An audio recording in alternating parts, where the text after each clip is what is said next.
मामन खान की तरफ जीत? मामन खान 80,000 वोटों से करीब करीब जीत रहे हैं, ऐसा रईसा खान जी और कांग्रेस पार्टी से इलियास जी, जिनको बाबा के नाम से जिन्होंने बहुत करीब 30,000 के आसपास वोटों से जीत होगी।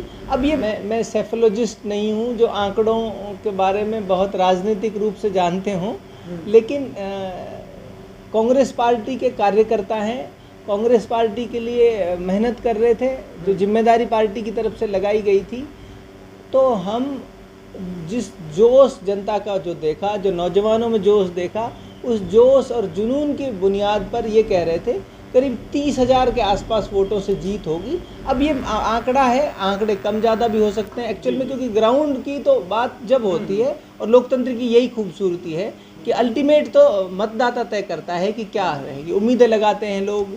और चलिए, उन दर्शकों को जवाब तो मिल गया जिन्होंने आपसे कमेंट में पूछा था। लेकिन फिरोजपुर झिरका में बात कर लेते हैं। बीजेपी के प्रत्याशी चौधरी नसीम अहमद साहब सामने एक मशहूर विधायक मामन जी आपकी पार्टी से हैं। क्या लगता है इन दोनों में टक्कर है? हम मानते हैं हबीब देखो, टक्कर मुझे ऐसा लगता है उस सीट पर कम से कम मैं समझता हूँ 80,000 वोटों से कांग्रेस जीतेगी। मतलब वहां से मामन खान की तरफ? मामन खान 80,000 वोटों से करीब करीब जीत रहे हैं, ऐसा मेरा अपना अनुमान है, अंदाजा ही लगा रहे हैं। मैंने कह दिया आपको, बहुत ज़्यादा देर नहीं है, आप चंद घंटे दूर हैं और वो नतीजे आ जाएंगे जिनका हम सबको इंतज़ार है। तो लेकिन अभी तक की जो अंडरस्टैंडिंग है उसकी बुनियाद पे बता रहा हूँ कि करीब करीब 80,000 वोटों से 70 से 80,000 वोटों, ये कम ज़्यादा भी हो सकता है आंकड़ा, ये 10,000 बढ़ भी सकता है, ये 10,000 कम भी हो सकता है, पर मेरा मानना ये है कि बहुत बड़े बहुमत से वहाँ उनको जीत मिल रही है। चलिए, आखिरी सवाल।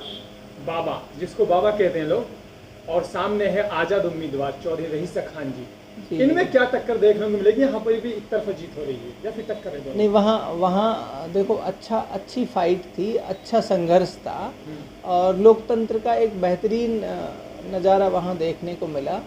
आज़ाद उम्मीदवार लड़ रहे थे रईसा खान जी और कांग्रेस पार्टी से इलियास जी, जिनको बाबा के नाम से जिन्होंने बहुत ख्याति प्राप्त की, बहुत मशहूर हुए और बहुत अच्छी फाइट है उनमें। लेकिन मेरी अपनी समझ ये कहती है कि वो सीट कंफर्टेबली निकल रही है, बहुत आसानी से वो सीट निकल जाएगी। तो मतलब वो नारा आपका पूरा हो रहा है, बीजेपी जा रही है, कांग्रेस आ रही है? बिल्कुल, ये तो पूरा हरियाणा ने बता दिया, पूरा हरियाणा ये बात कह रहा है कि बीजेपी जा रही है, कांग्रेस आ रही है। अब कोई बेईमानी कर जाए तो अलग बात है, नहीं तो सारे के सारे सर्वे, सारी की सारी रिपोर्ट्स, क्योंकि भाई ये पार्टी बेईमान बहुत है, बीजेपी पार्टी ना, ये साम दंड भेद, चोरी चकारी, बेईमानी, पैसे से धेले से कैसे भी करके इनकी जुगाड़बाजी। तो दोस्तों, ये मशहूर चेहरा सीएम मुख्तार अहमद जो कामा विधानसभा से वो हमारे साथ जुड़ रहे थे, युवाओं के दिलों की धड़कन।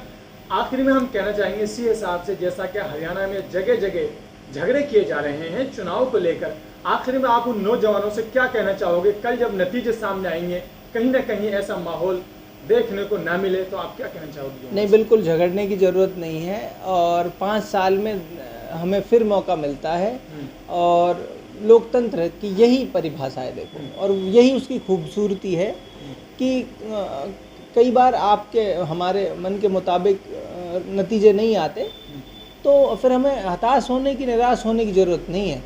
फिर हम उम्मीद करते हैं कि जो भी व्यक्ति जीत के आएगा वो अच्छा काम करेगा, और अगर अच्छा नहीं करेगा तो हम कोशिश करेंगे संवैधानिक तरीके से उसके खिलाफ आवाज़ भी उठाएं नौजवान, ये उनका काम है। वैचारिक मतभेद हो सकते हैं, अगर किसी बात से सहमत नहीं है जीते हुए व्यक्ति के, संवैधानिक तरीके से लोकतंत्र ने जो उनको अधिकार दिए हैं, उन अधिकारों के दायरे में रहते हुए वो अपनी बात मनवाएं उस तरीके से भी। और फिर जैसे ही जब मौका आए तो उनकी पसंद का अगर कोई नहीं भी जीत के आता है तो फिर 5 साल में फिर मौका मिलेगा, फिर लोकतंत्र में वोट की ताकत से उसको बदलने का फिर काम कर लेंगे।